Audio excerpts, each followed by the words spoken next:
A billionaire finds a homeless girl with twins in her arms at his wife's grave.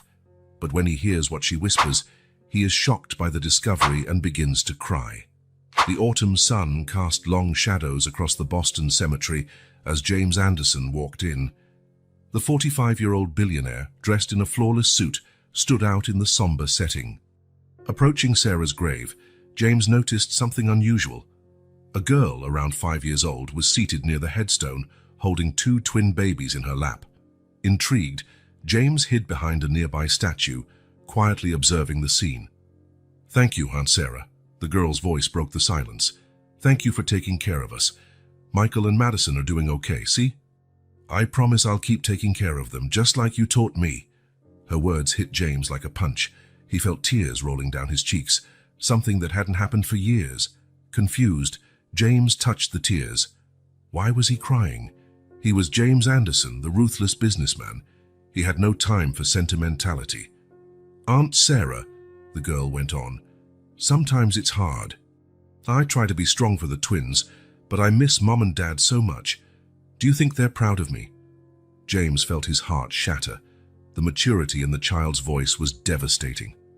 He watched the girl carefully adjust the babies in her lap, softly humming to calm them. "You're both so good," she murmured to the twins. "Aunt Sarah would be proud of how you're growing. She always said you'd be strong and brave, just like Mom and Dad." James grew even more curious. Who were these children? How did Sarah know them? "Aunt Sarah, I'm trying to be strong like you taught me. I'm taking care of the twins the best I can. But sometimes I wish you were still here." The girl sniffled, wiping her nose on her sleeve. "Remember that picnic we had here? You brought tasty sandwiches and told funny stories about you and Mum when you were little. I wish we could do that again." James was taken aback. Sarah had brought these children for picnics in the cemetery. How had he never known about this? "Aunt Sarah, do you think things will get better one day?" "You always said they would, but sometimes it's hard to believe." James wanted to shout yes, that things would get better, that he would make sure of it, but the words got stuck in his throat. The girl fell silent for a moment, simply stroking the babies. Then, with surprising resolve, she stood up, still holding the twins. "Well, Aunt Sarah, I think it's time for us to go. It's getting cold and the twins need to eat. Thank you for letting us stay here today. We'll come back soon, I promise." "Say goodbye to Aunt Sarah, Michael and Madison," she said softly. The babies made small sounds that could almost pass for farewells. James watched, paralyzed, as the girl walked away from the grave, carefully carrying the twins. "See you later, Aunt Sarah. I love you." With those words, she began her journey out of the cemetery. James remained where he was, his heart pounding. He knew he had to do something, but he was frozen in place. As he watched the children move further away, James felt a growing sense of urgency. He couldn't let them just walk off. He couldn't pretend he hadn't seen what he saw, heard what he heard. With one last look at Sarah's grave, James made a decision. He stepped out of his hiding place, determined to follow the children. He needed to know more. He needed to understand. As he moved silently behind them, James felt his world turn upside down. Each step carried him away from his orderly life, leading him into unknown, frightening territory. But for the first time in years, James Anderson felt something other than apathy. He felt fear, yes, but also curiosity, concern, and surprisingly, a glimmer of hope. While following the children out of the cemetery, James had no idea what awaited him, but he knew his life would never be the same again. James trailed the children discreetly through the streets of Boston, keeping a safe distance. Emily, carrying the twins, pressed on with determination despite the obvious weight. Her small figure moved with a purpose that seemed out of place in someone so young. After a long walk that even tested James's endurance, they reached the edge of his property. To his surprise, the children headed for an abandoned house he hadn't even known existed on his land. The building was in ruins, with broken windows and a partially collapsed roof. James felt a pang in his chest as he watched Emily carefully enter, navigating the dark interior with unsettling familiarity. Heart pounding, James approached the house quietly. He found a broken window through which he could observe the interior without being seen. What he saw made his stomach turn. The inside of the house was desolate. Broken furniture was scattered across the floor. The peeling walls showed signs of dampness, and there was no sign of electricity or running water. The air was thick with the smell of mold and abandonment. Emily placed the twins on an old mattress on the floor, covering them with tattered but clean blankets. With practiced movements, she lit a few candles, casting a weak, flickering light across the gloomy room. Horrified, James watched as Emily prepared an improvised meal. She pulled out some pieces of stale bread and scraps of food that appeared to have been collected from trash cans. Carefully, she fed the twins first, leaving only a few crumbs for herself. Emily's maturity was evident in every move. She changed the baby's diapers with a skill that spoke of much practice, using old cloths and water from a bucket. She hummed softly to soothe them, her voice occasionally trembling with exhaustion. "It's okay, Michael Madison," James heard her whisper. "Tomorrow will be better. I promise." When the twins finally fell asleep, Emily collapsed in a corner, hugging her knees. James saw her crying silently, her small shoulders shaking with subdued sobs. It was more than he could bear. Pulling away from the window, James felt nauseated. How could there be children living under these conditions and on his own property? How had he, a man who prided himself on his attention to detail in business, not known this house existed? And more importantly, how was Sarah involved in all of this? The walk back to his mansion felt endless. Each step was weighted with guilt and confusion. Entering his luxurious home, the contrast with what he had just witnessed was jarring and painful. James dismissed the staff, unable to handle the normalcy of his usual routine. He went straight to his study, pouring himself a generous glass of whiskey. The amber liquid burned his throat, but did little to calm his turbulent mind. Hours passed, and James couldn't sleep. He spent the night pacing back and forth in his study, wrestling with himself. The image of Emily, caring for the twins with a dedication beyond her years, wouldn't leave his mind. Should he help the children? But how? And what if it led to legal complications? After all, they were living illegally on his property. On the other hand, how could he ignore the situation now that he knew? How could he return to his normal life, aware that children were hungry and cold just a few miles from his comfortable home? His gaze fell upon a photo of Sarah on the wall. Her smile, once a source of comfort, now felt accusatory. James remembered their discussions about having children, how he had always prioritized work. "There will always be time for a family later," he used to say. Now, looking at Sarah's face, he wondered if she had disagreed more deeply than he had realized. A stab of guilt struck him hard. Sarah had always been more compassionate, more connected to the world beyond their corporate circles. Could she have known these children? Had she been helping them in secret, knowing James wouldn't approve? "What would you do, Sarah?" he murmured, touching the photograph. "What do you want me to do?" The silence of the empty house was deafening. James felt the weight of his loneliness like never before.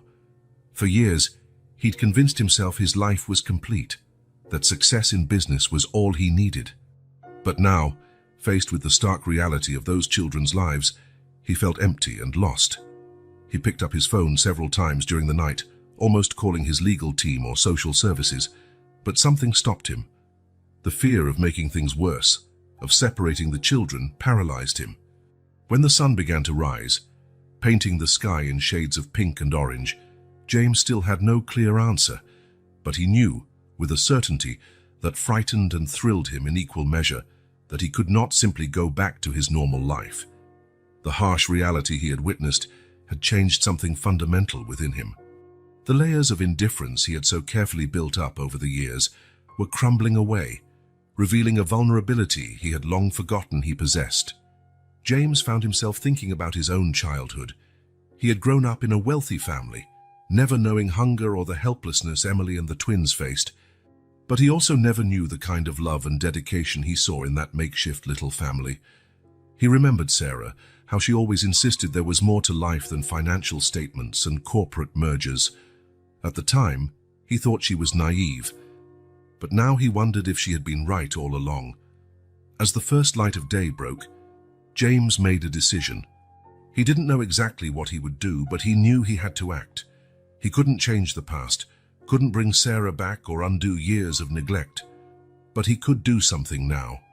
He picked up the phone and dialed Kate's number, his assistant.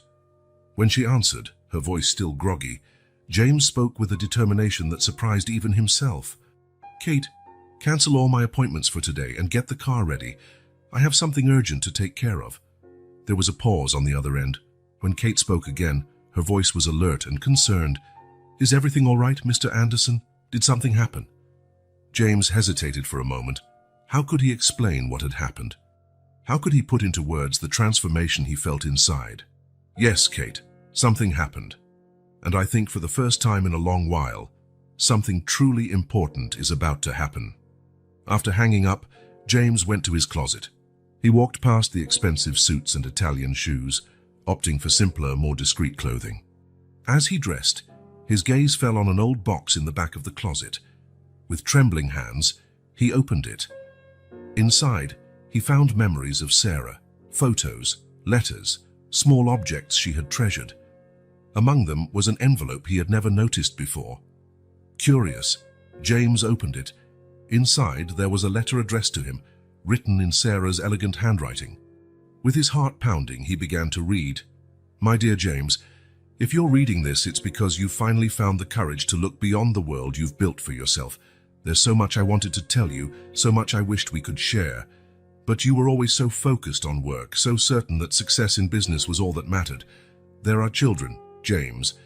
Children who need help. I found them by chance, and I couldn't turn away. I tried to tell you, but you were always so busy. So I did what I could on my own. I know you're probably confused and maybe even angry, but I ask you to open your heart. These children have no one but each other. And maybe, just maybe, they can show you that there's more to life than spreadsheets and contracts. It's not too late, James. It's never too late to make a difference. With love, Sarah." James felt tears rolling down his cheeks as he finished reading. The letter trembled in his hands. So many lost years, so many wasted opportunities. But Sarah was right. It wasn't too late. With renewed resolve, James put the letter away and headed downstairs. Kate was waiting in the entrance hall, worry etched on her face. "Mr. Anderson, are you sure everything's all right?" James looked at her, a small smile forming on his lips. "No, Kate, everything's not all right, but we're going to change that." As he got into the car, James knew he was about to embark on the most important journey of his life. It wouldn't be easy. There would be obstacles, doubts, and probably many mistakes along the way. But for the first time in years, James Anderson felt a genuine sense of purpose. And as the car headed toward the abandoned house where 3 children were struggling to survive, he made a silent promise to Sarah, to the children, and to himself. He would make a difference. Somehow, in some way, he would make a difference. The day was just beginning, and with it, a new chapter in James Anderson's life. A chapter of redemption, discovery, and perhaps even love. James called Kate into his study. "Look into 3 children discreetly. Emily, age 5, and the twins Michael and Madison. They're staying in an abandoned house on my property." Surprised, Kate nodded and left to investigate. Hours later, Kate returned, alarmed. "Mr. Anderson, the situation is dire. Emily has pneumonia and the twins are malnourished. I took them to Boston Children's Hospital." Shocked, James grabbed his coat. "We're going there right now." At the hospital, Dr. Martinez greeted them. "Mr. Anderson, what is your relationship with these children?" James hesitated. "It's complicated. I found them recently. They needed help." The doctor explained the severity of the situation. "Emily has severe pneumonia, and the twins are malnourished. We need to discuss next steps and get social services involved." James panicked. "That's not necessary. I can care for them temporarily." Dr. Martinez raised an eyebrow. "Mr. Anderson, this is a huge responsibility." "Are you sure?" James hesitated but nodded. "Yes, I'm sure." "All right, let's discuss the necessary treatment." The doctor detailed each child's condition. Trying to keep it practical, James declared, "I'll provide whatever treatment is needed. Cost is not an issue." Dr. Martinez took him to see the children. James hesitated at the door, seeing them hooked up to tubes and monitors. In the following days, James stayed at the hospital, more out of obligation than affection. He signed documents for temporary custody and discussed treatment plans, but he kept an emotional distance. Emily woke up confused and scared. James tried to explain the situation, his tone more formal than comforting. The girl studied him distrustfully. James felt uncomfortable under her gaze, unsure of how to act. As the children improved, James found himself increasingly involved in decisions about their care, constantly consulting doctors and nurses for guidance. Dr. Martinez observed their interactions. "Mr. Anderson, these children will need more than medical care. Are you prepared for that?" James nodded, more out of determination than emotional connection. "I'll do what's necessary." When it was time for them to be discharged, James faced a reality for which he was unprepared. Reluctantly but aware of his responsibility, he made arrangements to bring the children to his mansion. "Remember, Mr. Anderson," Dr. Martinez cautioned, "these children need stability and care. Are you truly ready for this?" James looked at the children, feeling a mix of obligation and apprehension. "I'm ready to try," he replied, his voice firmer than his heart. With Emily hesitantly holding his hand and the twins in their car seats, James left the hospital, aware he was stepping into unknown, challenging territory. When they arrived at the mansion, Kate was waiting. She had supervised the necessary changes to accommodate the children. "Everything is ready, Mr. Anderson," Kate informed him. "The children's rooms are set up. The nanny will arrive early tomorrow and all necessary supplies are on hand." James nodded, grateful for Kate's efficiency, yet still feeling out of his element. "Thank you, Kate. You can go home now. I'll settle the children in." Once Kate left, James found himself alone with the children for the first time. Emily looked around with a mix of awe and fear, while the twins started to get fussy. "Well," James began, his tone formal, "shall we check out your new rooms?" They slowly climbed the stairs. The children's rooms were a surreal sight to James. Where there used to be offices, there were now cribs, mobiles, and an abundance of toys. "This is your room, Emily," James said. "And right next door is the twins' room." Emily stepped hesitantly into her new bedroom. "It's all mine?" she asked, her voice barely above a whisper. James felt a pang in his chest. "Yes, Emily. Everything here is yours." After settling the twins into their cribs, James took Emily to dinner. The silence was uncomfortable. James didn't know how to interact with a 5-year-old. "How's the food?" he asked, trying to sound casual. "It's good, thank you," Emily answered politely. After dinner, James took Emily back to her room. "Well, I think it's time for bed. Do you need help getting ready?" Emily shook her head. "No, I can manage." "All right. If you need anything during the night, my room is at the end of the hall. A nanny will arrive in the morning to help." "Good night, Mr. Anderson," Emily said. "Good night, Emily," James replied, closing the door softly. Back in his own room, James sat on the edge of the bed, the reality of his new situation hitting him. He wondered if he was truly prepared for what he had taken on. Morning came with Madison's cries. James rushed into the twins' room, picking her up awkwardly. Emily appeared in the doorway.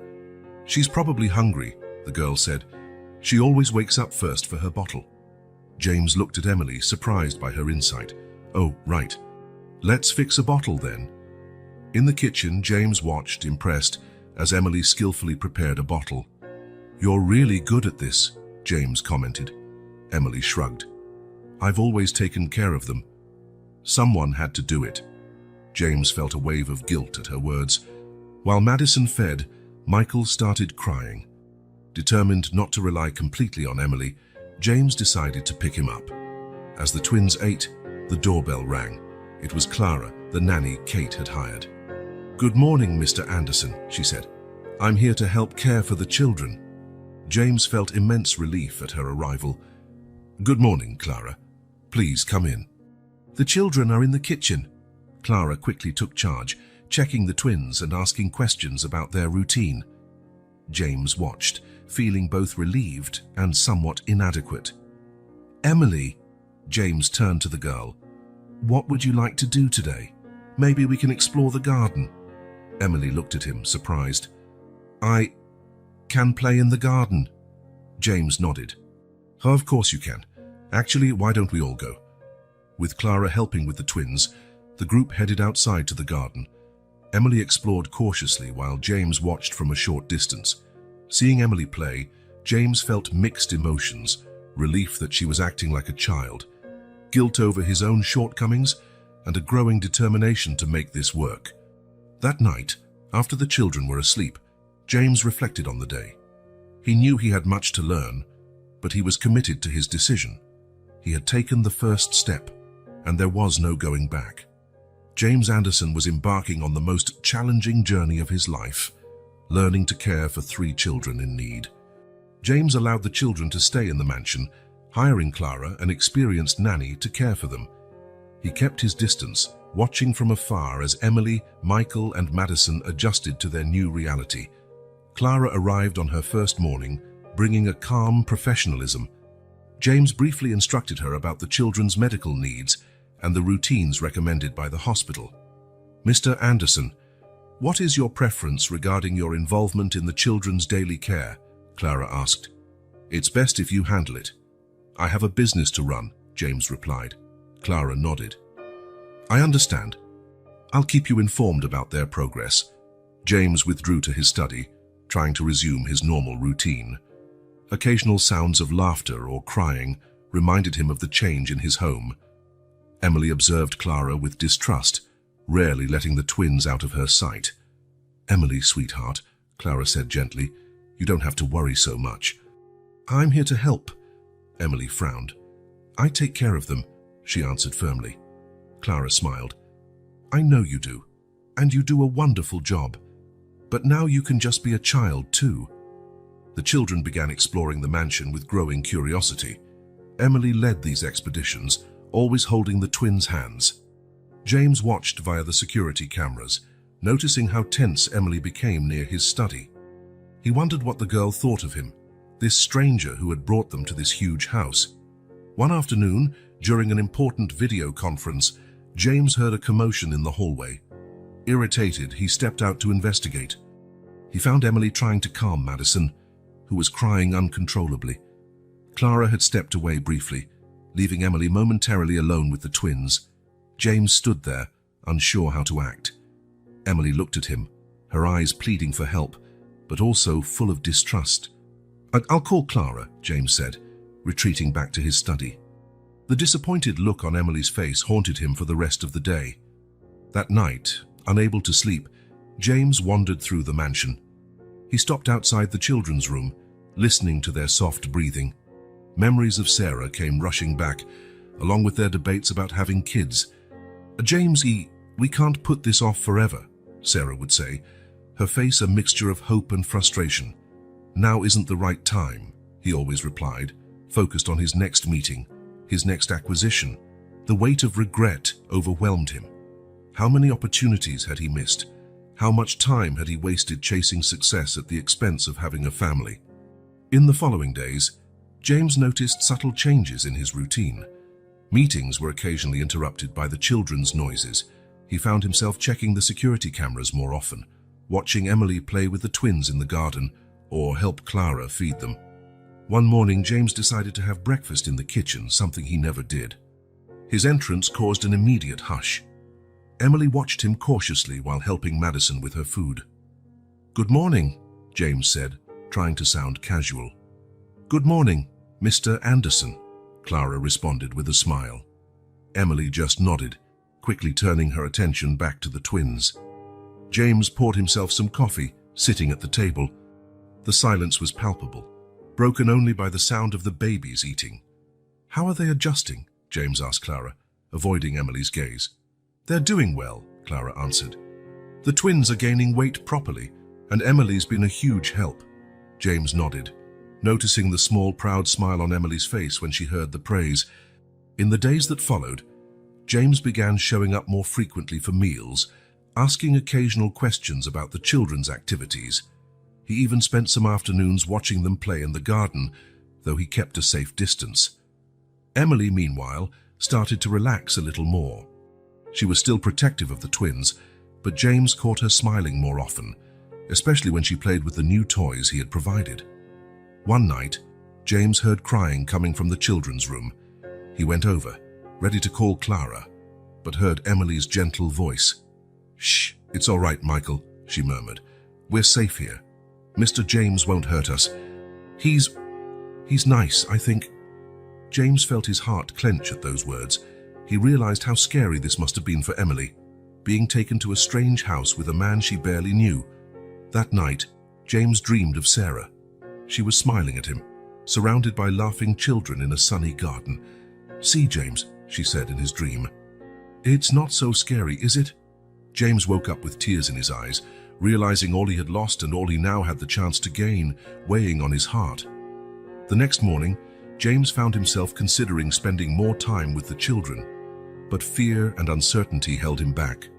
Instead, he settled for watching them from afar, noticing how Clara skillfully cared for the twins and gently encouraged Emily to play and relax. James watched through the security cameras as Clara took the children for a picnic in the garden. He saw Emily hesitate before joining in one of Clara's proposed games, her face lighting up with a genuine smile when she managed to complete the activity. These moments made James question his choices. He wondered if he should be out there, joining in. But whenever he considered it, something held him back. Fear, insecurity, or perhaps the deeply ingrained habit of keeping an emotional distance. As the days passed, James noted subtle changes in Emily. She was still protective of the twins, but she began trusting Clara more. James saw her laughing more often, exploring the mansion with growing confidence. One afternoon, while working on his laptop in the living room, James heard a commotion in the hallway. Stepping out to investigate, he found Emily struggling to reach a book on a high shelf. Before he could intervene, Clara appeared, gently helping Emily retrieve it. "Thank you," Emily said shyly. "You're welcome, sweetie," Clara responded with a warm smile. "How about we read it together?" James watched as they settled on a nearby couch, Emily curling up beside Clara while she started to read. He felt a pang of something, envy, regret. James wasn't sure, but the scene left him unsettled. That night, after the children were asleep, James called Clara into his study. "How are they really adjusting?" he asked, his voice betraying a concern he rarely showed. Clara studied him for a moment before replying, "They're improving, Mr. Anderson. The twins are thriving with proper care. Emily's trying. She still has moments of fear and distrust, but she's starting to open up." James nodded, absorbing the information. "And do they ask about me?" Clara hesitated. "Emily occasionally asks questions. She seems curious about you, but also cautious." James felt a tightness in his chest. He wanted to ask more, to know exactly what Emily thought of him, but something held him back. "Thank you, Clara," he said finally. "Keep up the good work." After Clara left, James sat in his study for a long time, lost in thought. He found himself staring at a photo of Sarah, wondering what she would say about this situation. In the days that followed, James tried to be more present, though he still kept his distance. He began taking more of his meals in the kitchen, even though he rarely engaged in conversation. He spent more time in the common areas of the house, discreetly watching Clara interact with the children. Emily, for her part, seemed to notice this subtle shift. James caught her looking in his direction more often, her expression a mix of curiosity and caution. One afternoon, while James worked on his laptop in the living room, Emily approached hesitantly, a book in her hands. "Mr. James," she called softly. James looked up, surprised. "Yes, Emily. I liked this book," she said, showing him the cover. "Clara said you bought it." James felt his heart race. "Yes, I did. I'm glad you liked it." Emily nodded, a small smile on her lips. "Thank you," she said, then quickly walked away. That brief exchange left James shaken. It was the first time Emily had come to him voluntarily, and he didn't know how to handle the flood of emotions that followed. That night, James again wandered the mansion, stopping outside the children's bedroom. He heard Clara reading a bedtime story, her voice soft and the twins' occasional giggles. Leaning against the wall beside the door, James closed his eyes, letting the sounds wash over him. For a moment, he allowed himself to imagine what it would be like if he were in there, reading the story, being part of that intimate, loving moment. But then, the weight of years of emotional distancing pulled him back to reality. James walked away quietly, returning to his solitary bedroom. As he prepared for bed, James reflected on the changes in his life over the past few weeks. His meticulously organized routine had been completely upended. The silence that once dominated the mansion was now frequently broken by children's laughter, cries, and chatter. Part of him longed for the order and predictability of his old life, but another part, a part he barely recognized, felt strangely alive with all this new energy in his home. James fell asleep with conflicting thoughts, dreaming of an uncertain future where the sound of children's laughter echoed through the mansion's halls and Sarah's smile shone approvingly. Kate entered James's study, looking serious. "Mr. Anderson, I found something out about the children." James looked up, intrigued. "What did you find?" "William Parker, their father, worked as your gardener for 15 years. James was stunned. "What? That's impossible." Kate showed him documents. "It's all here. He started in 2005, left the job 2 years ago." James examined the papers, recognizing William's signature. The realization struck him. He barely knew his employees. "There's more," Kate continued. "I found records of Mrs. Sarah's notes about the Parker family." James picked up Sarah's journal, reading her entries. "William is an exceptional gardener. His dedication to his work is admirable. Emily is adorable, always playing in the garden while her father works." James felt a lump in his throat. Sarah knew these children. She cared about them. That afternoon, James watched Emily in the garden. The girl looked completely at home among the flowers. "Do you like the garden, Emily?" he asked, approaching cautiously. Emily nodded. "My dad used to work here. He taught me the names of the flowers." James felt a wave of guilt. "Your father was a great gardener." "He loved this place," Emily said softly. "He said it was magical." James looked at the garden with fresh eyes. This was William's legacy, the world he shared with his daughter. In the days that followed, James found himself looking at the children differently. They were no longer strangers in his house, but part of a story he hadn't known. James reviewed his employees' records, embarrassed by how little attention he'd paid. How many other stories had he ignored? One night, seated in his study, James looked at Sarah's photo. "You knew all along, didn't you?" he murmured. "You saw what I couldn't see." James realized he had much to learn, not only about the children, but about the world beyond his business empire. The guilt for his past indifference weighed on him, but there was also a spark of determination to do better. James got an urgent call from Clara. She was down with the flu and couldn't care for the children. Coincidentally, he was about to leave on a crucial business trip to Tokyo. Faced with this dilemma, James hesitated. The trip was vital for a multi-million-dollar merger, but leaving the children alone seemed irresponsible.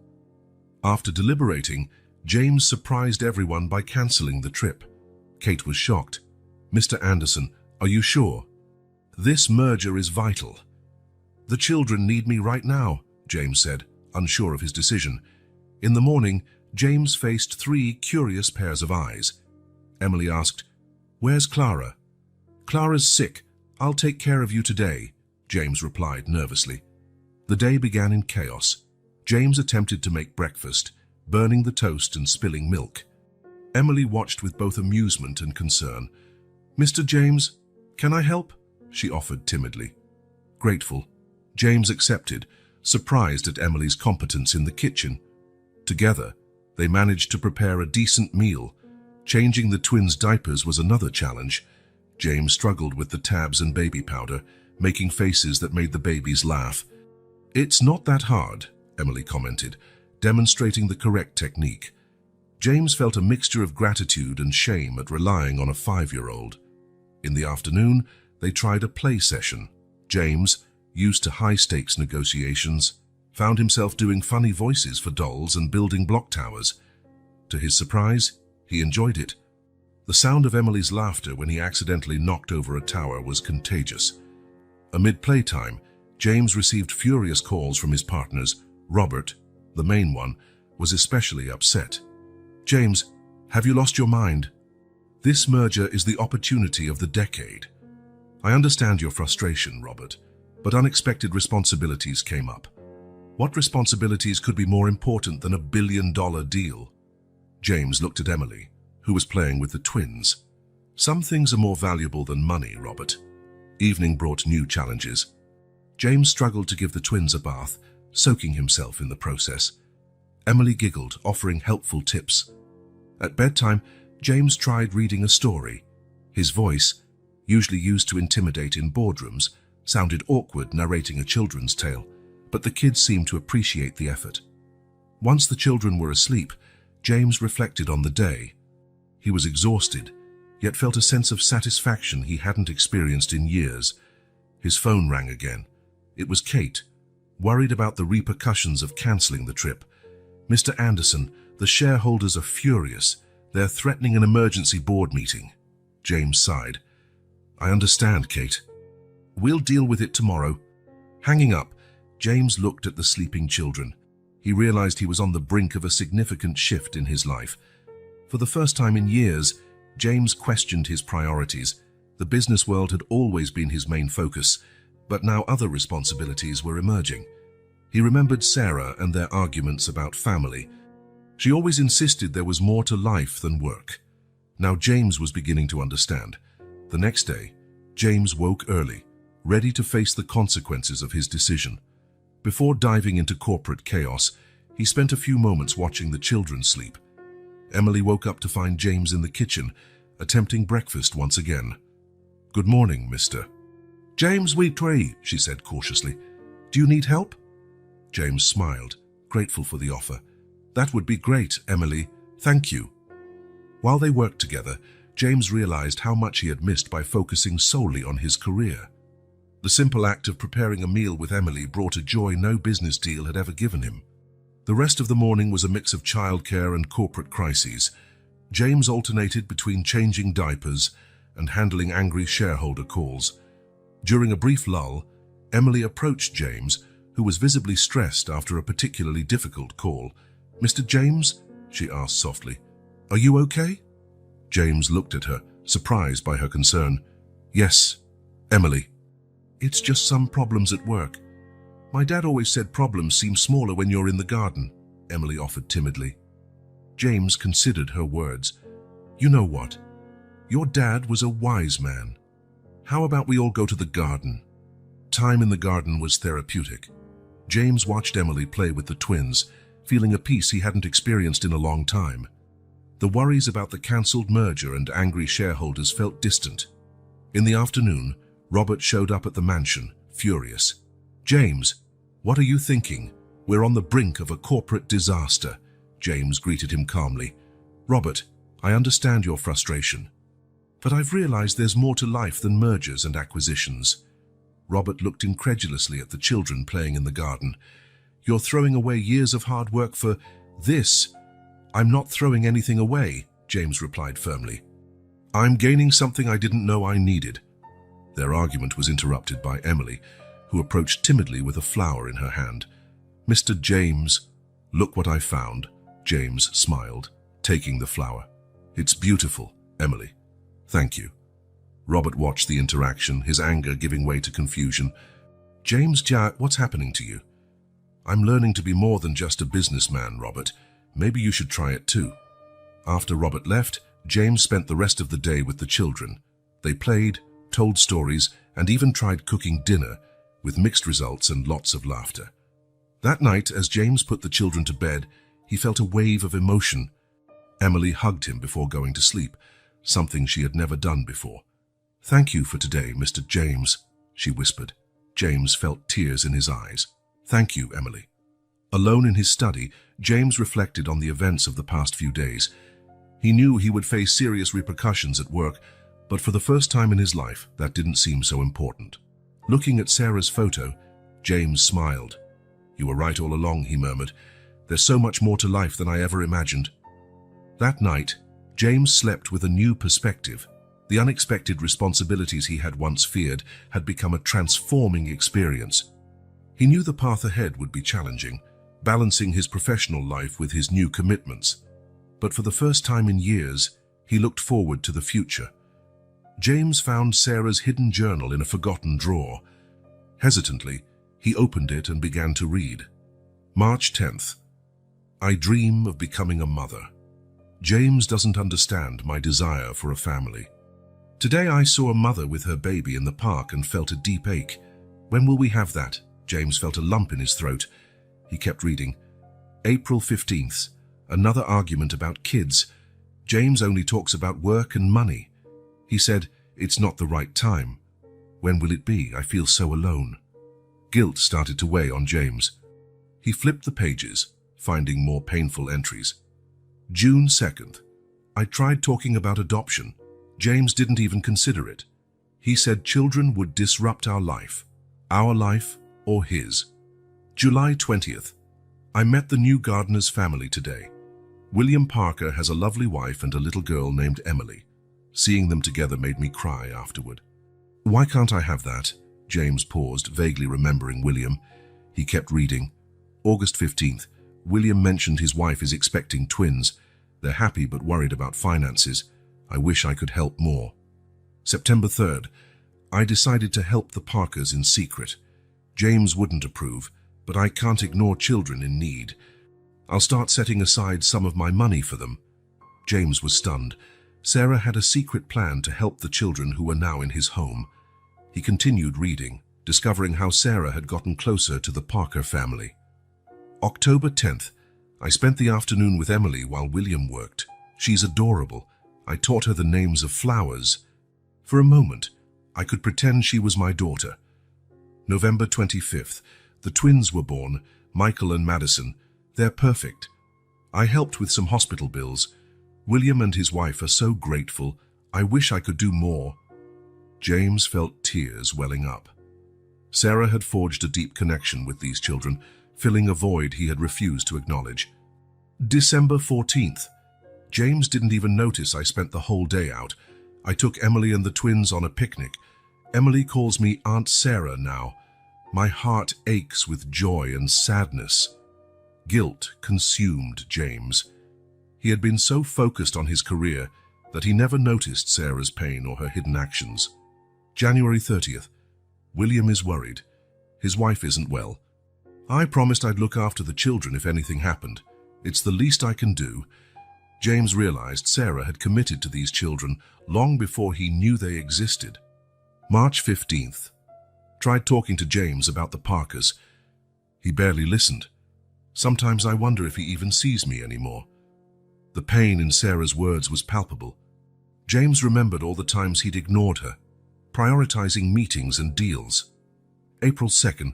William's wife is worse. I spent the day at the hospital with the children. Emily is so strong, but she's scared. I wish I could bring them home with us. James closed his eyes, picturing Sarah comforting Emily, caring for the twins. She would have been a wonderful mother. April 20th. It's official. I'm the children's guardian if something happens to William and his wife. They have no one else. I haven't told James. He wouldn't understand. James felt a mix of shock and admiration. Sarah had taken on a huge responsibility without his knowledge. The final entry in the journal made James freeze. May 5. Something's wrong. I've been feeling ill. I'm going to the doctor tomorrow. I'm scared, but more worried about the children. If something happens to me, who will care for them? James doesn't even know they exist. I need to find a way to protect them. James closed the journal, tears streaming down his face.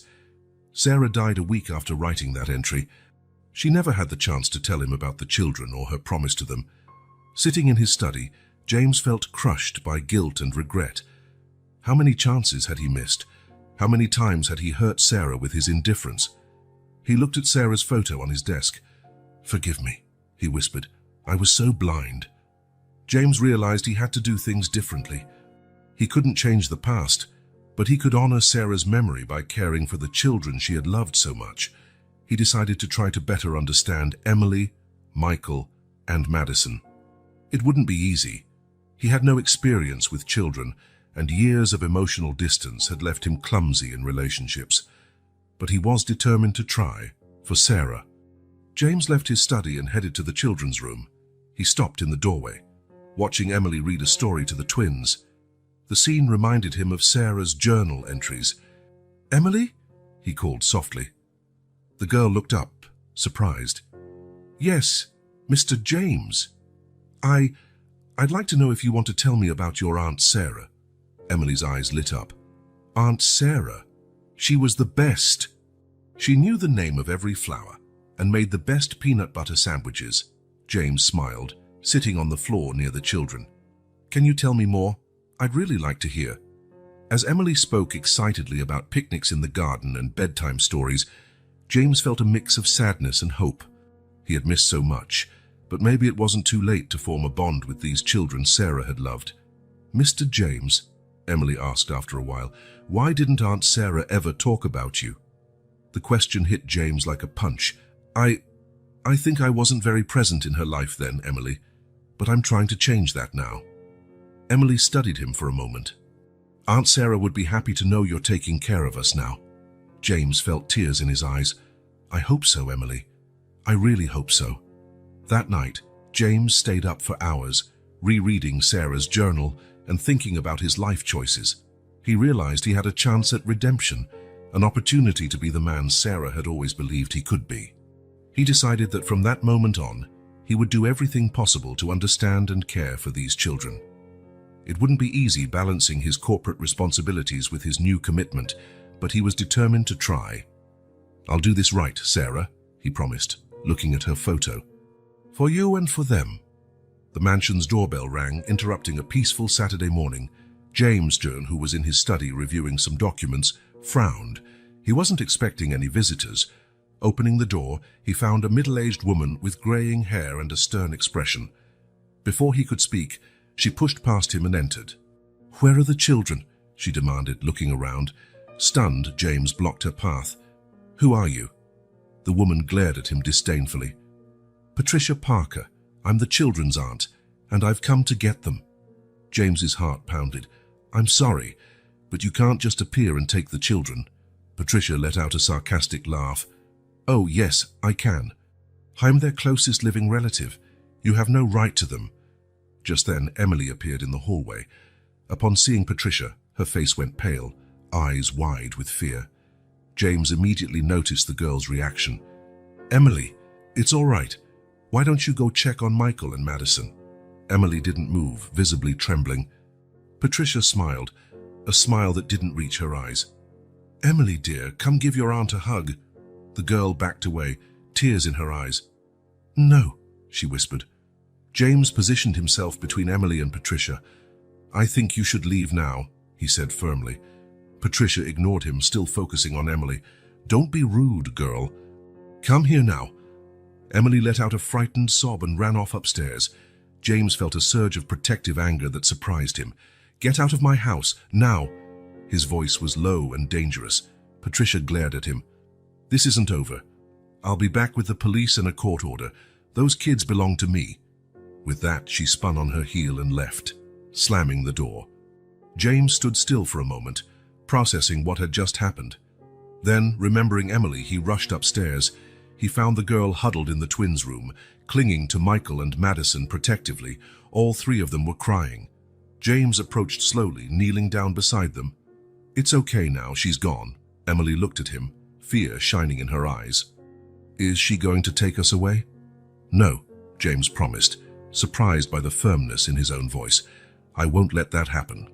Hesitantly, he opened his arms. Emily, after a moment's pause, threw herself into them. Still holding the twins, James hugged them, feeling an overwhelming need to protect them. "Emily," he said softly, "can you tell me about your Aunt Patricia?" The girl trembled in his arms. She's mean. She hurt us." James's heart tightened. "How did she hurt you?" In a low voice, Emily revealed a story of neglect and abuse. Patricia had left them without food, locked them in dark rooms, yelled at them, and sometimes even hit them. James fought the nausea rising in his throat. How could anyone harm such innocent children? "Listen to me, Emily," he said, looking into her eyes. I promise I'll do everything I can to keep you safe. Patricia will never hurt you again."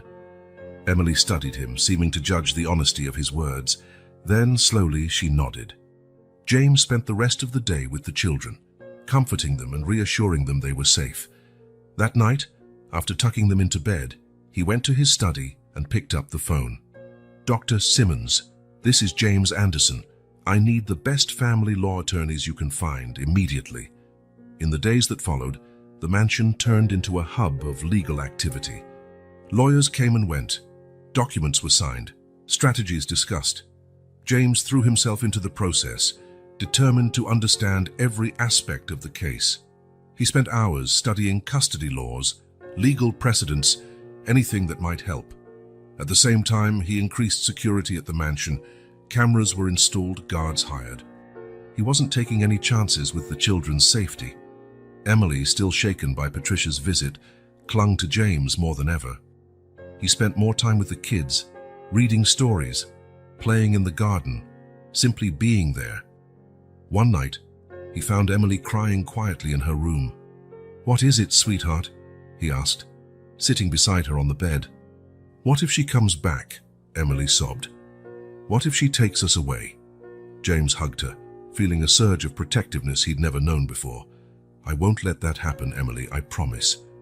He began to grasp what true protectiveness meant. It wasn't just legal resources or physical security, it was emotional reassurance, being a safe harbor. The children, sensing his determination, drew closer to him.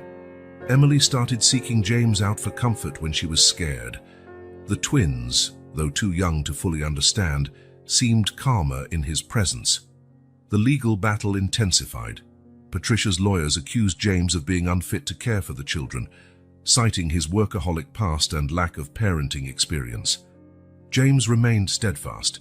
He used every resource at his disposal, determined to keep the children safe. His lead attorney, Dr. Simmons, was impressed by his dedication. "Mr. Anderson, I've rarely seen anyone fight so fiercely for children who aren't biologically theirs." James reflected on that. "They might not be mine biologically, but they're mine in every way that counts." Patricia's threat united James and the children in a way he never expected. He found himself eager to come home after long meetings with the lawyers, wanting to check on them. One afternoon, James found Emily drawing in the living room. "What are you working on?" he asked gently. Emily showed him the drawing, stick figures representing her, the twins and James all holding hands. "It's us," she said shyly. "Our family." James felt a lump in his throat. "It's beautiful, Emily. May I hang it in my study?" Emily's smile lit up the room.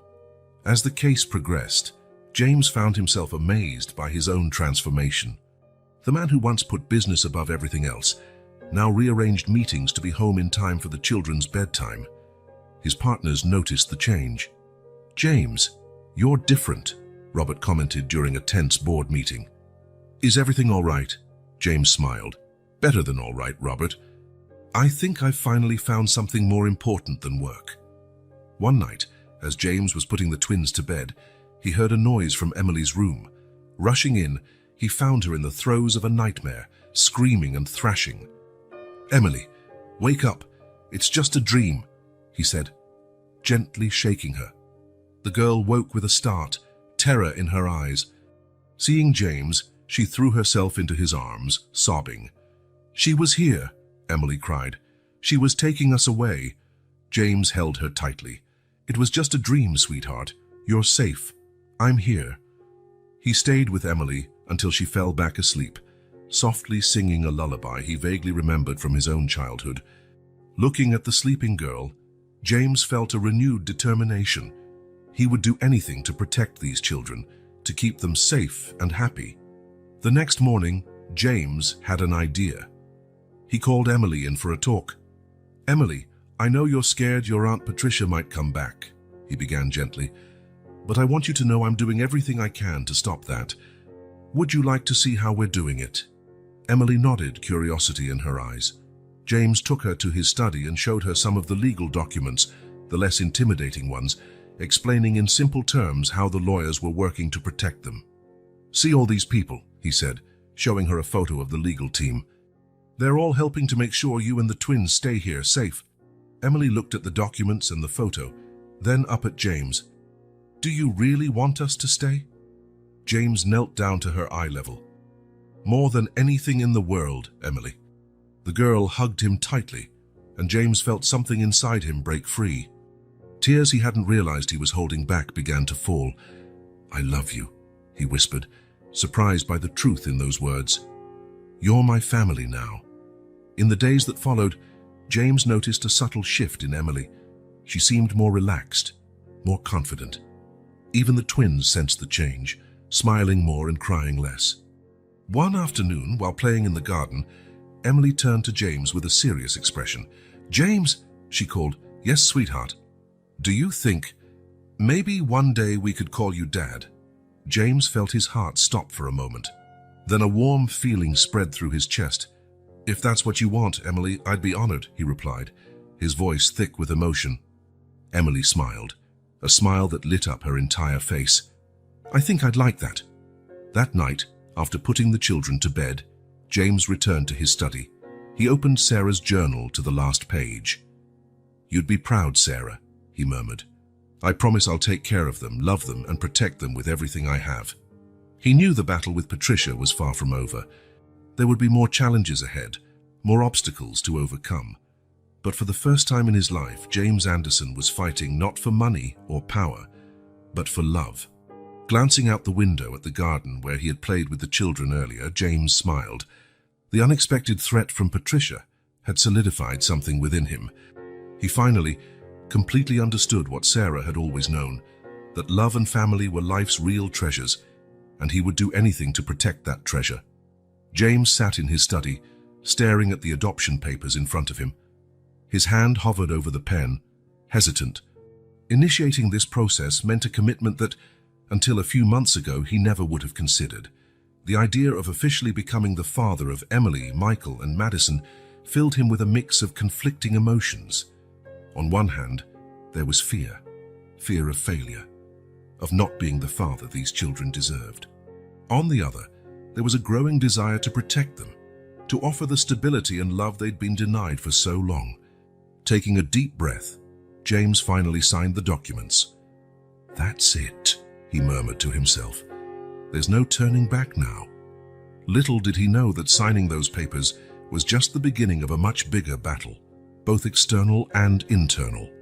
In the days that followed, James found himself under intense scrutiny from social services. Social workers combed through every corner of his life, asking invasive questions about his past, his habits, and his capacity to be a father. Mr. Anderson, one stern-faced social worker asked during a particularly intense interview, how do you, a single man focused on business, intend to care for 3 small children? James felt a pang of doubt, but responded with the conviction that had been growing inside him. These children changed my life. I'm committed to giving them all the love and support they need. As he fought to prove his fitness as an adoptive father, James also faced challenges at work. His partners, used to his unwavering dedication, began to question his new priorities. James, you've missed 3 critical meetings this month. Robert, his main partner, complained during a tense board session. The company is suffering from your distraction. James felt a wave of guilt, but also fierce determination. It's not a distraction, Robert. It's my family, and I'll find a balance. But finding that balance proved harder than James expected. More and more, he caught himself choosing the children over work. A crucial presentation to investors clashed with Emily's first school recital. Without hesitation, James chose to sit in the audience, proudly applauding as Emily delivered her lines. While James struggled to balance his new family life with his professional obligations, a dark threat loomed. Patricia, determined to gain custody, began spreading malicious rumors about James's past. Did you know he used to drink heavily? Patricia whispered to other parents at the park, aware the gossip would spread quickly. And those wild parties at his mansion? He's not the kind of man who should be raising children. Word reached James, increasing his anxiety. He knew his past wasn't spotless, but the thought of it costing him the children terrified him. At home, James noticed the children growing more anxious, Emily, always perceptive, picked up on the tension in the air. "James," she asked one night, her voice trembling slightly, "we're going to stay together forever, right?" James's heart broke at the fear in her eyes. He pulled her into a tight hug. "I'm doing everything I can to make sure of that, Emily, I promise." But internally, James was fighting his own battle. The fear of commitment that had kept him single for so long clashed with the growing love he felt for the children. Whenever he considered giving up, reverting to his simpler, more organized life, something pulled him back. In those moments of doubt, James immersed himself even more in daily life with the children. Almost as if by throwing himself completely into fatherhood, he could silence the voices of uncertainty in his mind. One morning, while they were getting ready for the day, Emily shyly asked, "James, can you braid my hair like Aunt Sarah used to do?" James froze for a moment. He had never done anything like that before, but the hopeful look on Emily's face made him nod. "Sure, let's try." The next 20 minutes were a mix of frustration and laughter as James wrestled with Emily's unruly hair. His hands, adept at signing contracts and manipulating spreadsheets, felt clumsy and far too big for such a delicate task. No, you have to divide it into 3 equal sections," Emily instructed patiently, trying not to giggle at James's awkward attempts. Finally, after several tries, James managed to make 2 crooked but recognizable braids. Emily's radiant smile when she saw herself in the mirror made it all worthwhile. "They're perfect," she exclaimed, throwing her arms around James in a hug. In that moment, all of James's doubts seemed to melt away.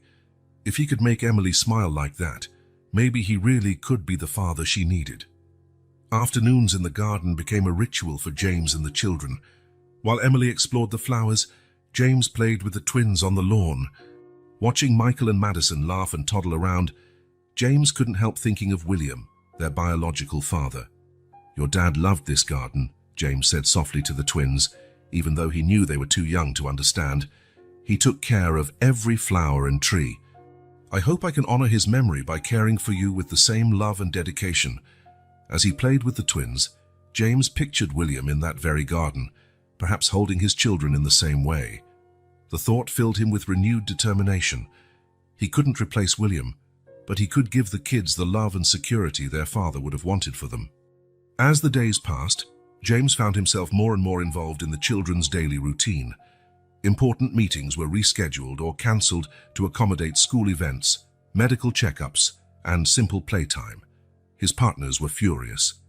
"James, you missed the meeting with the Japanese investors," Robert shouted over the phone. "Millions were on the line." James sighed, looking at the children's photo on his desk. "I know, Robert, but Emily had a high fever. She needed me."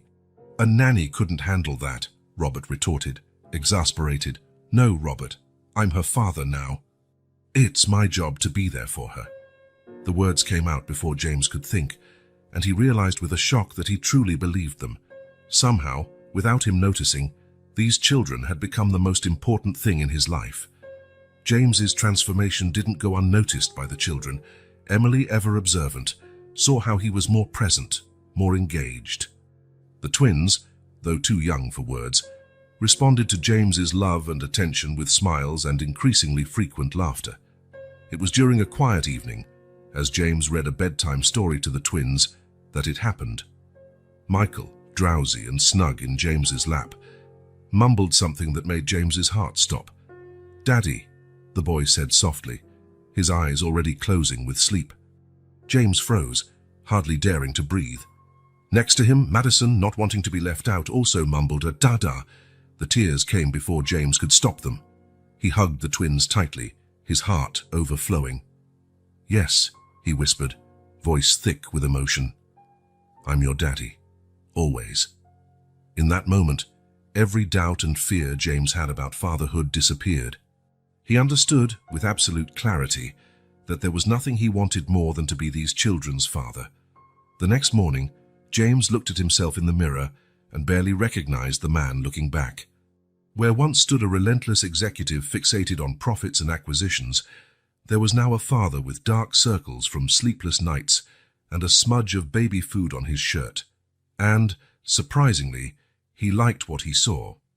James realized he was changing, evolving in ways he never imagined possible.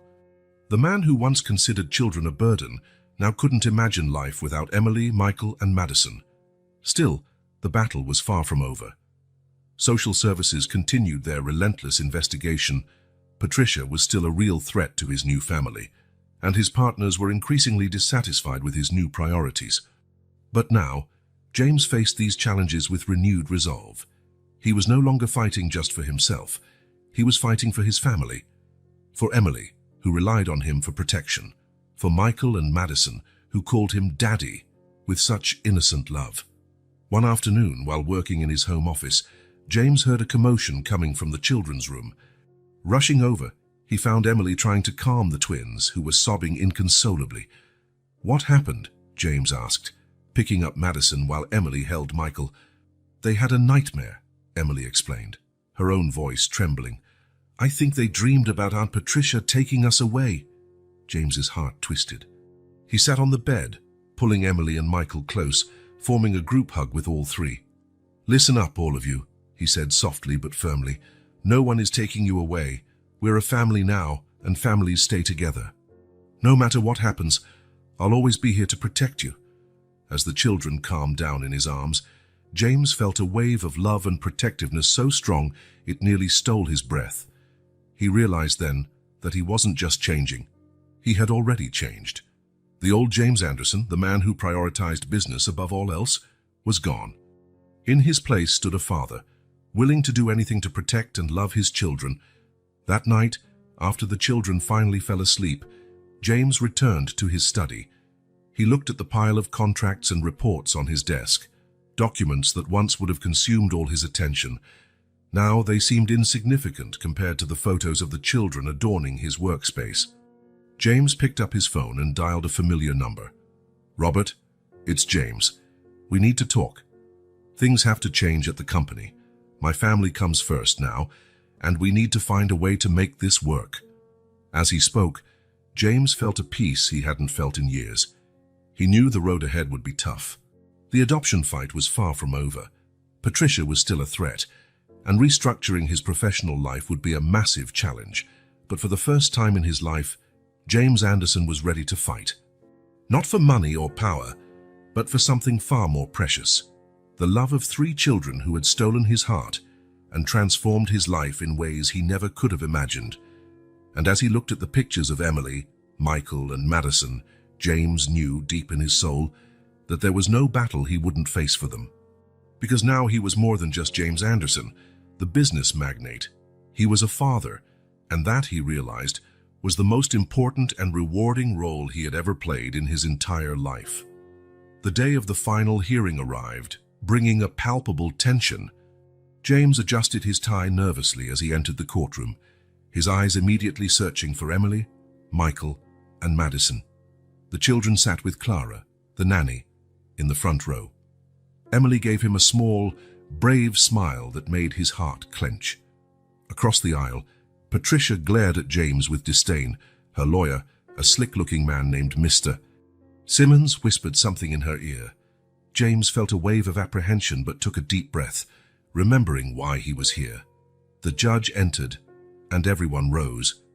"You may be seated," he said, his grave voice echoing through the room. "We are here for the final hearing in the custody case of Emily, Michael, and Madison Parker. Mr. Anderson, Ms. Parker, are you present?" "Yes, Your Honor," they both answered in unison. The judge nodded. "Very well. Before we proceed, are there any preliminary matters the parties wish to address?" At that moment, Mr. Simmons stood up. "Your Honor, my client would like to make an offer to Mr. Anderson." James frowned, exchanging a confused look with his attorney. What could Patricia be planning? "Go ahead," the judge said, looking equally intrigued. Mr. Simmons cleared his throat. "My client is willing to relinquish all custodial rights to the children on one condition." James's heart raced. This seemed too good to be true. "And what is that condition?" the judge asked. "Financial compensation," Mr. Simmons replied coldly. "In the amount of $5 million, a shocked murmur spread through the courtroom. James felt like he had been punched in the gut. He looked at Patricia, who gave him a satisfied grin. "Order in the court," the judge commanded, tapping his gavel. Turning to James, and he asked, "Mr. Anderson, what do you have to say about this proposal?" James felt all eyes upon him. His first instinct was to accept immediately. $5 million was a significant sum, but he could easily afford it. It would be a quick, clean solution to this nightmare. But then he looked at the children.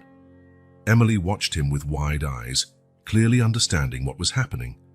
The twins, unaware of the tension, played quietly in Clara's lap. In that moment, James had an epiphany. Patricia had never cared about the children's well-being. To her, Emily, Michael, and Madison were merely pawns in a chess game used to extract financial gain. The thought filled him with a rage he could barely contain. "Mr. Anderson," the judge prompted, "I need an answer." James rose slowly, his gaze fixed on Patricia. "Your Honor, if I may, I'd like to make a statement." The judge nodded. "Proceed." James took a deep breath, collecting his thoughts.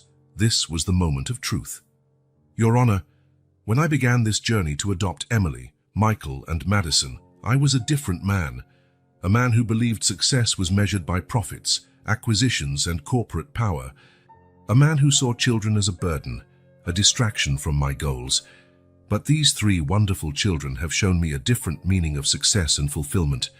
They showed me that life is about more than financial statements and contracts." He paused, looking back at the children with a gentle smile on his face. "They've taught me about unconditional love, about sacrifice, about the joy of watching someone grow under your care. They've taught me that there are things in this world far more important than any business deal." James turned toward Patricia. "Mrs. Parker's offer made me realize something vital. She has never truly cared about the children's welfare. To her, Emily, Michael, and Madison are assets to be traded, not precious lives to be nurtured and protected." Patricia shifted uneasily in her seat, her face reddening with anger. "I could easily pay the $5 million, James continued. "It would be the quick and easy way out. But what example would I be setting for my kids? What lesson would they learn about integrity, about doing the right thing even when it's hard?" He turned again to the judge, his voice steady with determination. "Your Honor, I categorically reject Mrs. Parker's offer, not because I can't pay it, but because doing so would betray everything I've learned and everything I've become over the past few months. It would betray the love I feel for these children." The courtroom fell silent. James could hear his own heartbeat pounding in his ears. Emily, Michael, and Madison are not objects to be bought or sold. They're precious human beings with hopes, dreams, and limitless potential. They deserve a home where they're loved unconditionally, where they can grow and flourish. James paused, tears threatening to form in his eyes. "I love these children more than I ever thought possible. They've become my reason for living, my motivation to be a better person every day. I'm not here today just fighting for legal custody. I'm fighting for the right to be their father in every sense of the word." He turned to look directly at Emily, Michael, and Madison. "Emily, my brave, intelligent girl, you've taught me what it means to be strong when things are tough. Michael, my curious little boy, your excitement for life reminds me every day to find joy in simple things. And Madison, my sweet little princess, your smile brightens even the darkest days." Tears now rolled freely down James's cheeks, but he didn't care. "You three have changed my life in ways I never imagined. You've made me a better man, a more compassionate and loving human being. And I promise, here and now, that I will devote every day of my life to being the father you deserve." James faced the judge again, his voice trembling with emotion. "Your Honor, I ask you to grant this adoption not because I can offer these children a life of material luxury. I ask you to grant it because I can give them something far more valuable, a home filled with love, support, and unconditional acceptance, a place where they can become the incredible people they are meant to be." A deafening silence followed James's speech. The judge watched him closely, his face a mask of professional neutrality. At last, the judge spoke. "Mr. Anderson, your passion and commitment are evident.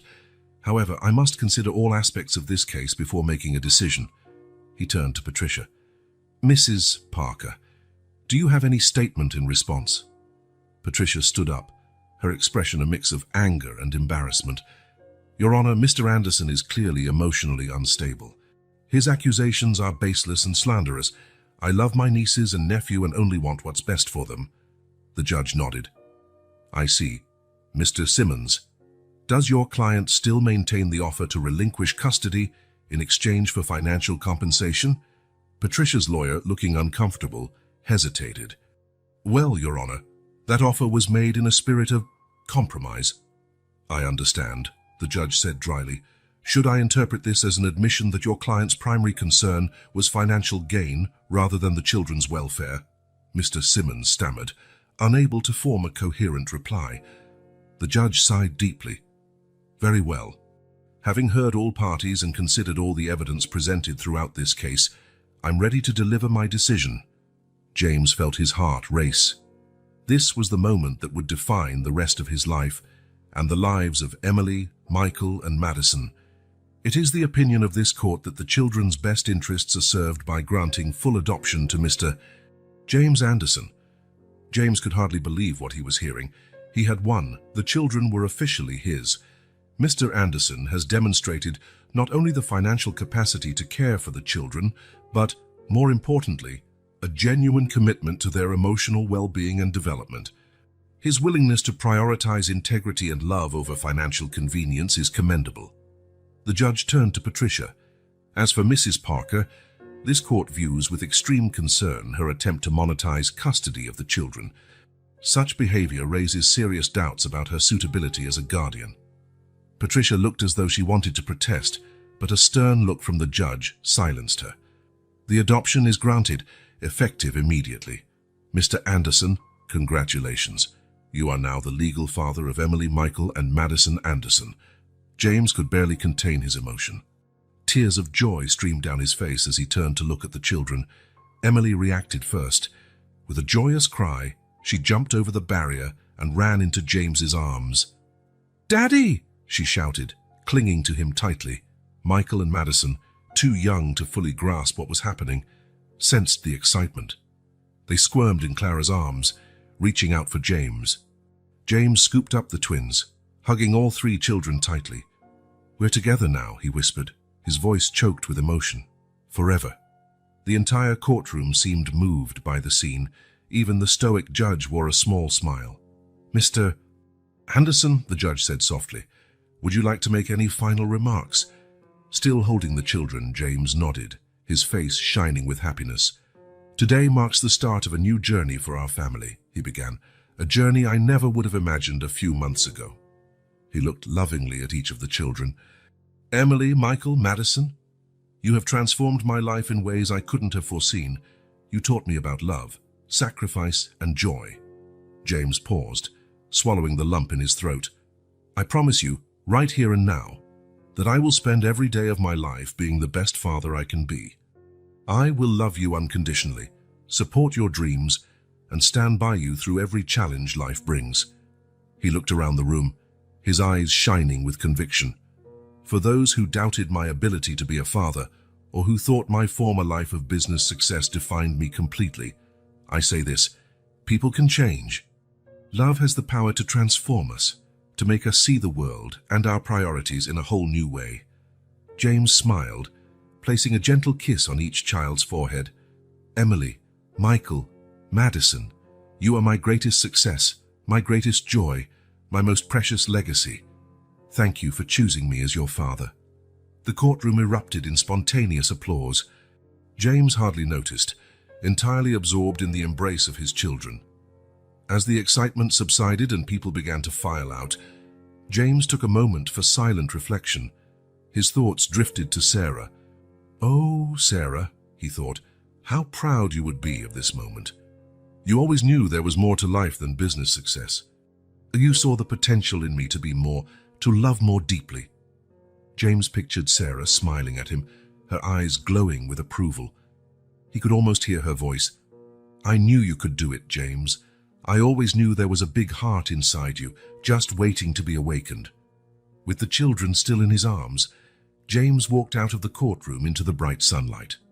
The future stretched out before them, full of promise and possibility. "Let's go home, kids," James said softly. "Our home." As they walked together, James knew they would face challenges in the days to come. Raising 3 children wouldn't be easy, especially balancing his responsibilities as a single father with the demands of his career. But looking at the beaming faces of Emily, Michael, and Madison, James knew every challenge would be worthwhile. He had found his true purpose in life and looked forward to every moment of the journey ahead. That evening, after putting the children to bed, James sat in his study, reflecting on the incredible journey that brought him to this point. He picked up a photo of Sarah from his desk, running his finger over her face. "Thank you, Sarah," he whispered. "Thank you for showing me the way, even when I was too blind to see. I promise I'll honor your legacy of love every day by taking care of these wonderful children you helped bring into my life." James set Sarah's photo aside and picked up a more recent picture, a selfie he'd taken with the children at the park. Their faces radiated pure happiness, and James smiled, feeling complete. This is only the beginning, he thought. With renewed determination, he prepared himself for the joys and challenges that lay ahead as the father of Emily, Michael, and Madison. James knew that, with love and dedication, his new family could face anything. Satisfied, he turned off the light in the study and went to check on the children one last time before bed, grateful for the journey that had led him here. Morning sunlight bathed the Anderson mansion in a golden glow, revealing just how much had changed over the course of a year. What was once a cold, impersonal fortress now pulsed with warmth and life. Colorful drawings covered the walls, toys lay scattered across the living room floor, and the sound of children's laughter echoed through the halls. James Anderson, wearing jeans and a casual shirt, a far cry from the business suits he used to wear, was in the kitchen making breakfast. As he flipped Mickey Mouse-shaped pancakes, a recently acquired skill after many failed attempts, he smiled at the sound of quick footsteps rushing down the stairs.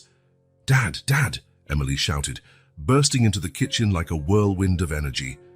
At 6 years old, she had truly blossomed over the past year, her eyes shining with a confidence that had once been missing. "You promised we could have a riding lesson today," James laughed, scooping her up in his arms and planting a noisy kiss on her cheek. "And we will, Princess. But first, breakfast. But where are your brothers?" Almost on cue, a piercing wail came from upstairs, followed by an indignant shout. "Michael took Madison's teddy bear again," Emily explained, with the wisdom of an older sister. James sighed, putting Emily back on the floor. "Duty calls. Can you watch the pancakes for a minute?" Taking the stairs 2 at a time, James hurried into the twins' room. Michael, with his wild curls and mischievous grin, was holding the teddy bear overhead while Madison, tears in her eyes, tried to reach it. "Michael James Anderson," James said, his voice firm but gentle. "What did we talk about regarding respecting other people's toys?" The 2-year-old looked at his father, a mix of guilt and defiance in his eyes. "Mine," he declared, clutching the teddy. James knelt down to their eye level. "Michael, I know you like Madison's teddy, but it belongs to her. How would you feel if she took your favorite car?" Michael pouted, but slowly lowered the teddy bear, handing it to Madison. "Sorry," he mumbled. Madison grabbed the teddy, hugging it tightly. Then, surprising everyone, she placed a soft kiss on Michael's cheek. "It's okay, Mickey," she said, using the affectionate nickname she'd coined for her brother. James felt his heart melt. Over the past months, he had watched the twins grow into distinct personalities. Michael, the adventurous spirit always ready for new mischief, and Madison, the sweet peacemaker with a heart bigger than she was. "Come on, you two," James said, picking up one twin in each arm. "Emily's waiting for us downstairs." As he headed back down, James couldn't help reflecting on how much his life had changed. A year ago, he would have been preparing for a board meeting, focused on mergers and acquisitions.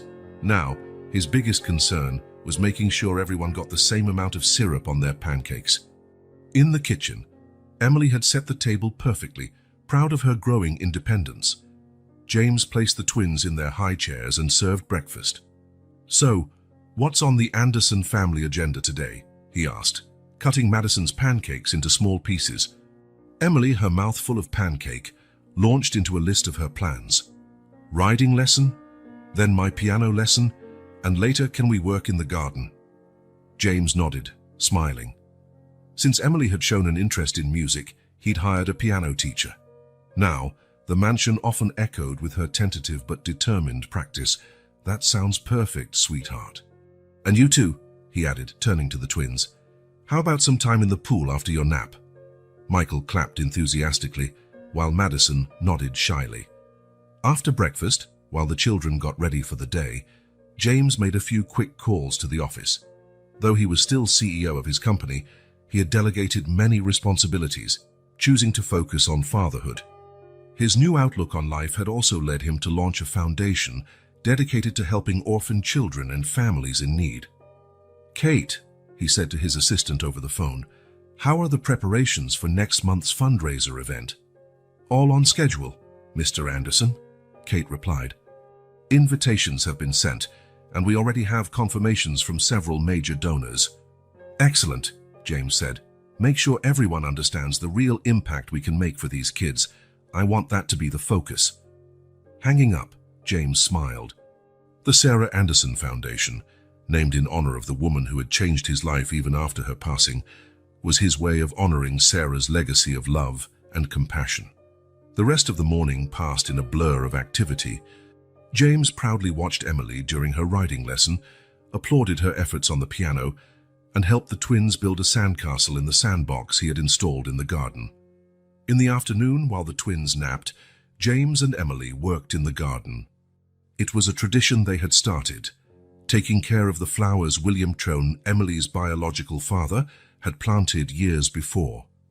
Dad, Emily said, as she carefully planted a daisy seedling, do you think my dad, my other dad, would like the garden the way it is now?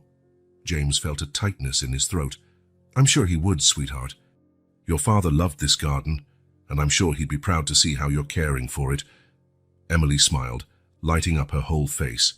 Sometimes, when I'm here, I feel like he's with me, you know. James nodded, pulling her into a hug. He is, honey, and so is Aunt Sarah. They're always with us in our hearts. That evening, after a lively dinner and the usual bath and bedtime routine, James headed to his study. Glancing at the calendar, he smiled. Emily's birthday was coming up, and he had special plans. In the weeks leading up to the big day, James worked secretly on preparations for Emily's surprise party. He wanted it to be perfect, a celebration not just of her birthday, but of their new life together as a family. On the morning of the party, James woke Emily with a special breakfast in bed. Happy birthday, my princess, he said, kissing her forehead. Emily hugged him tightly. Thank you, Dad. This is already the best birthday ever. Little did she know what awaited her. Throughout the day, James kept Emily busy with her favorite activities, while Clara, the nanny, helped with the final party details.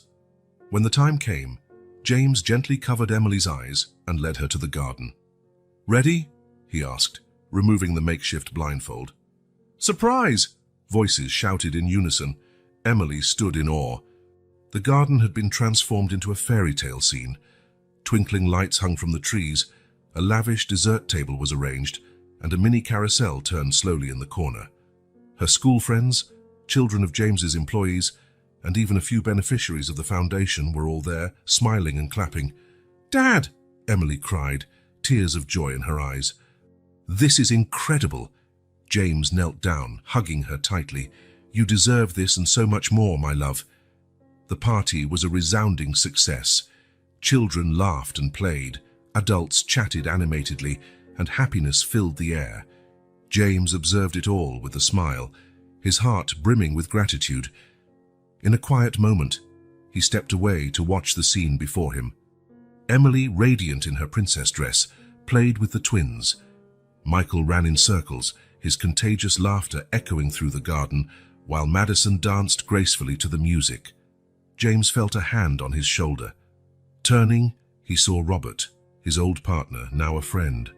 Who would have guessed, Robert said, smiling. James Anderson, the corporate shark, throwing a princess party? James chuckled. Life has a funny way of surprising us, doesn't it? Robert nodded, his expression turning serious. You've changed, James, for the better. These kids, They brought something back in you that I didn't even know was missing." James looked at the children again, a wave of emotion washing over him. "They saved me, Robert.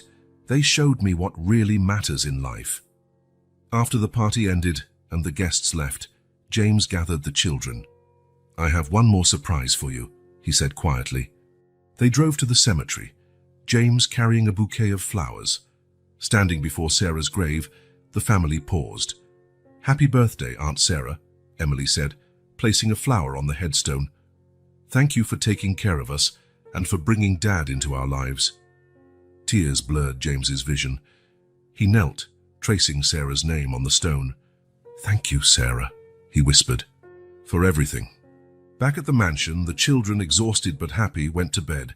James tucked them in, kissing each one goodnight. Standing in Emily's doorway, he watched her sleep with her new teddy bear, a birthday gift, clasped in her arms. Next door, the twins slept peacefully, Michael's arm draped protectively over his sister. James quietly headed downstairs and into the garden. He sat beneath the old oak tree, Sarah's favorite spot. The stars sparkled in the night sky, and a gentle breeze rustled the leaves.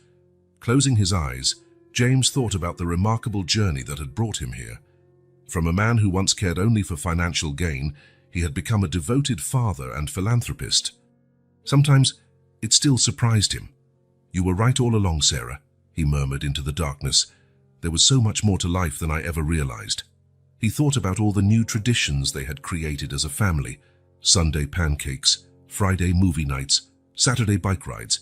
Every moment, every laugh, every hug was a treasure he cherished. He thought of the foundation and the lives they were impacting. Children like Emily, Michael, and Madison deserved a chance at a loving family. James silently vowed to keep expanding that work, touching more lives in Sarah's honor. Soft footsteps pulled him from his thoughts. Emily stood there, rubbing her sleepy eyes. "Can't sleep, Princess?" James asked gently. Emily shook her head, settling into her father's lap. "I was thinking about Aunt Sarah," she said. "Do you think she's happy with our family?" James wrapped his arms around Emily, kissing the top of her head. "I'm sure she is, my love. I'm sure she's smiling down on us right now." Father and daughter sat there beneath the stars, sharing a moment of peace and gratitude. James knew the path ahead wouldn't always be easy. There would be challenges, tough days, moments when he doubted himself as a parent. But looking at Emily and thinking of Michael and Madison asleep upstairs, James knew he would face any obstacle for his family. The love he felt for these children, the purpose they had brought to his life, was worth more than any business victory he had ever achieved. "How about a story before you go back to bed?" James suggested. Emily nodded eagerly. James picked up a book resting on the garden table, a collection of fairy tales Sarah used to read as a child. As James read aloud, his voice soft in the night air, he felt a deep sense of peace. This was Sarah's legacy: love, family, compassion, and he was determined to honor it every single day of his life. When the story ended, Emily had fallen asleep in James's arms. He carried her back to bed, tucking her in gently. Before heading to his own room, James paused once more to look at his sleeping children. His heart overflowed with love and gratitude. "Good night, my loves," he whispered. "Daddy's here, always." With one final glance at the starry sky, James went back inside the mansion. Tomorrow would be a new day, full of both challenges and joys. And he couldn't wait to live it with his family. The future, once so focused on material achievement, now shone with the promise of precious moments, shared laughter, and the unconditional love that only a family can bring. James Anderson, the man who once thought he had it all, finally understood the true meaning of wealth, and it was more wonderful than he ever could have imagined.